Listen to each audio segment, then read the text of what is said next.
What's up, everybody? Big D here. It's time to review Exodus: Gods and Kings, which stars Christian Bale, Joel Edgerton, Aaron Paul, Ben Kingsley, and many more people.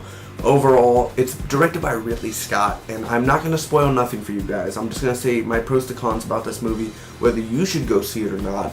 And, God, it's based on Moses, which is, of course, from the Bible. And, let me just get to it right quick, because if you don't know, does this movie 100% follow the Bible way? The whole storyline? Like, through and through, every single thing that happened in the Bible with Moses? No, it didn't. It didn't go through everything, because that's a hell of a lot of things to go through. So, no, it just went through the basics, the regular stuff that most of us know about if you read the Bible. Or, if not, it's not a full-on Christian movie or anything. You don't have to be religious to see this movie. If you're a fan of Christian Bale and all that, I'll get on to that right now. I should. Man, let me start off with the cons first. I just feel like I gotta get into the cons. The one thing is there are questionable things in this movie. More on so, like, just what they do, not what the characters do. And when it first begins, you're already questioning, okay, the way they introduce the characters, it's not how other movies do it. I wish they would be like, Moses, my only son, or, something like that type of thing. But it's just, the way they introduce them is nothing like, we already should know who they are. We should just know what they've been through, what they've done. They don't even get to it. They're just like already established characters for some reason. So it's kind of questionable in a way. Moses' wife in the movie, I do not know her name. I forgot. But she is, I'm not a big fan of her acting. And I'm sorry, but it's true. I did not like his wife. I think that it was like, does he even really love her? Does he even love her? Are you for real? It's kind of random, but it was back then. I mean, it's a different time, but still, it's questionable.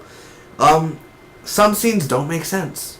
Honestly, some, like, it doesn't time jump every single scene, but it just feels like some stuff don't make sense. Like, okay, alright. I can't wait to see him in the next scene. Oh, he's on the next scene. The movie ended. What? So it's kind of just, some stuff don't make sense. Some things are like, with that, I mean, it's all a movie, yada yada, we all know about it, but still, it's like, most of it's been realistic of this could possibly happen in real life, shooting a bow and everything, all that, so, and you're like, what was the point of training? And, it just, some stuff just don't make sense. Also, the camera is, it's beautiful. The landscapes are amazing. You're going to love the sights that you see. And some of it's really computerized. And you can tell it's computerized. But that's not the point. It's a big budget movie, baby. So you have to, you get what you get. Just don't throw a fit because it's Ridley Scott. You think he's no Steven Spielberg. So not anymore, at least. So the camera gets blurry. Very blurry. Like, just when it goes and then it's like blurry, oh, focus in, kind of like that, and it gets really annoying, and it did piss me off every now and then, because I'm just sitting there, and it's getting blurry, you're messing with my eyes, man, stop. So, just saying, now the pros. Christian Bale in this movie, I am not a fan of Christian Bale. Like, I don't like The Dark Knight Rise, I don't like those movies, I think he's not a good Bruce Wayne. That's just my personal opinion, but his acting in here is fan-frickin-tastic, man. He's amazing in this movie.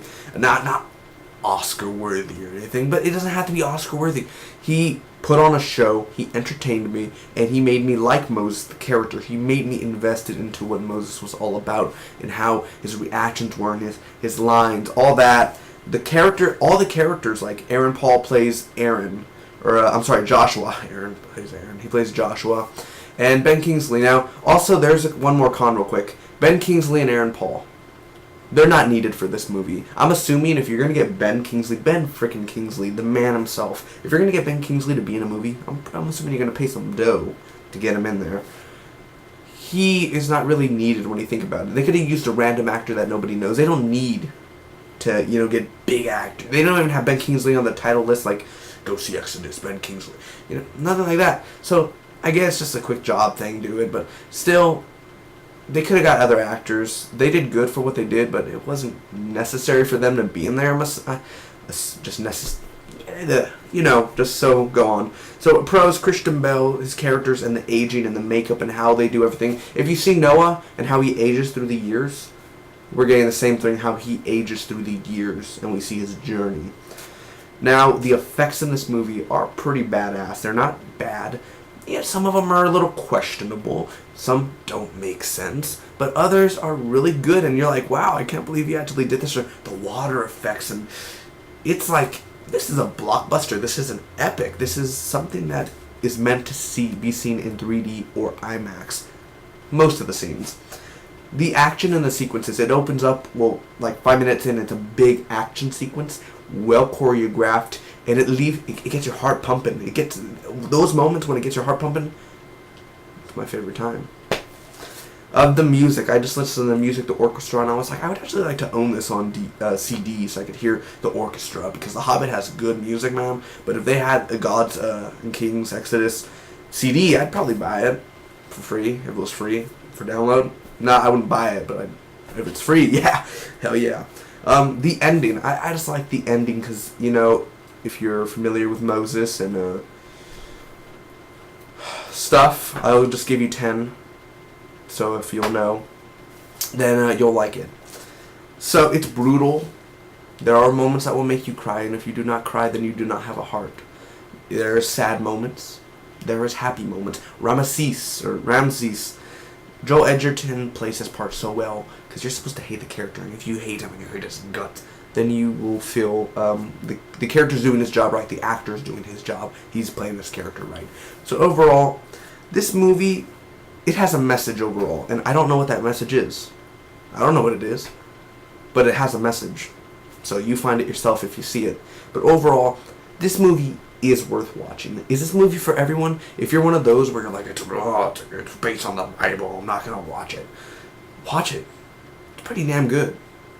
It really is. Don't listen to those critics out there and all those people where it's like, oh man, Gods and Kings, don't see it. No, don't listen to them. Go see it. Because, you know why? YOLO. Take your family out. It's not brutal for kids, but the effects are amazing. Christian Bale, the acting, the actors, they did their part very well, very believable, and overall, it's not a bad movie. Entertaining. What else do you need? It's a popcorn flick. Overall, I'm going to give it a 8.95, which is a B+, secondarily an 8.20. It was one of my most anticipated movies of the year, and was I disappointed? Was I disappointed? No. I actually liked it. I walked out and I was like, I think I'm going to walk like Moses, like an old man. I think I'm going to do that from now on. So, if you see me walking around like an old man, it's because of Exodus, Gods and Kings. Thanks so much for watching. Hope all of you enjoyed. Comment down below. Let me know, what did you think? If you've seen Exodus, do not spoil nothing down below. But if you liked it, tell me what you thought about it. But if you are going to spoil, put a spoiler tag. Anyway, tell me if you're going to see it or not. And I hope all of you enjoy. Merry Christmas coming up. Happy Xmas month. It's the most wonderful time of the year, and it's time to see movies. Go watch this movie now.